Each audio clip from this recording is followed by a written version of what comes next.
السلام علیکم ورحمۃ اللہ وبرکاتہ۔ آج ہم آپ کو حضرت ابراہیم علیہ السلام اور حضرت اسماعیل علیہ السلام کا واقعہ سناتے ہیں۔ ذوالحج کے مہینے میں ہم سب مسلمان دمبے کی قربانی دیتے ہیں۔ یہ سلسلہ حضرت ابراہیم علیہ السلام سے شروع ہوا۔ اللہ تعالیٰ نے ابراہیم علیہ السلام کو خلیل الرحمن کا لقب دیا۔ حضرت ابراہیم علیہ السلام کی کوئی اولاد نہیں تھی۔ حضرت ابراہیم علیہ السلام نے اللہ تعالیٰ سے دعا مانگی کہ انہیں اولاد سے نوازے۔ پھر حضرت ابراہیم علیہ السلام کو 86 سال کی عمر میں اولاد ہوئے، جن کا نام تھا حضرت اسماعیل علیہ السلام۔ حضرت ابراہیم علیہ السلام نے اپنی بیوی اور بچے کو ایک بنجر جگہ میں چھوڑا کیونکہ یہ اپنی نماز قائم کریں۔ حضرت اسماعیل علیہ السلام مکے میں بڑے ہوتے رہے۔ ابراہیم علیہ السلام ہر سال 1-2 بار اپنے گھرانے کی دیکھ بھال کے لیے چکر لگاتے تھے۔ جب اسماعیل علیہ السلام نے ہوش سنبھالا تو ایک بار پھر آزمائش کا وقت آ گیا۔ ابراہیم علیہ السلام نے خواب میں دیکھا کہ وہ اسماعیل علیہ السلام کو ذبح کر رہے ہیں۔ ان کی نیند کھل گئی۔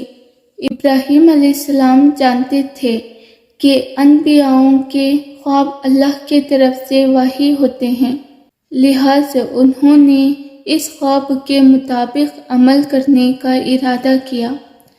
ابراہیم علیہ السلام نے اسماعیل علیہ السلام سے فرمایا، میرے پیارے بیٹے، میں نے خواب میں دیکھا ہے کہ میں تمہیں ذبح کر رہا ہوں۔ اب تم بتاؤ کہ تمہاری کیا رائے ہے؟ اسماعیل علیہ السلام بہت فرما بردار بیٹے تھے۔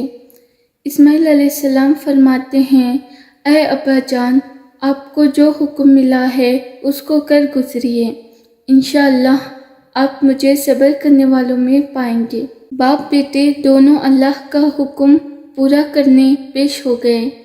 اسماعیل علیہ السلام نے اپنے والد سے فرمائے، جب آپ مجھے ذبح کرنے لگیں تو میری پیشانی زمین پہ رکھ دیجیے گا تاکہ آپ کو میرا چہرہ نہ نظر آئے اور کہیں آپ کے ہاتھ رک نہ جائیں۔ ابراہیم علیہ السلام ایسا ہی کیے۔ اب انہوں نے چھری پکڑ کر گردن پر چلا دی، لیکن چھری نے گردن نہ کاٹی۔ ابراہیم علیہ السلام نے زور لگایا تو انہیں ایک دمبے کی آواز آئی۔ ابراہیم علیہ السلام نے حیران ہو کر پٹی کھولی تو دیکھا ایک دمبا کٹا ہوا ہے اور اسماعیل علیہ السلام دور کھڑے مسکرا رہے ہیں۔ اللہ تعالیٰ نے ابراہیم علیہ السلام کو آزمایا اور ابراہیم علیہ السلام نے اللہ کے ایک حکم پہ اپنے ایک لوتے بیٹے کو قربان کرنے کے لیے راضی ہو گئے۔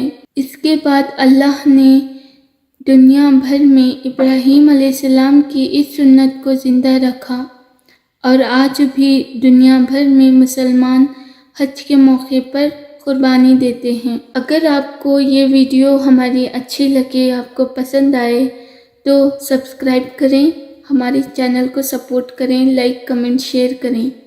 جزاک اللہ خیراً۔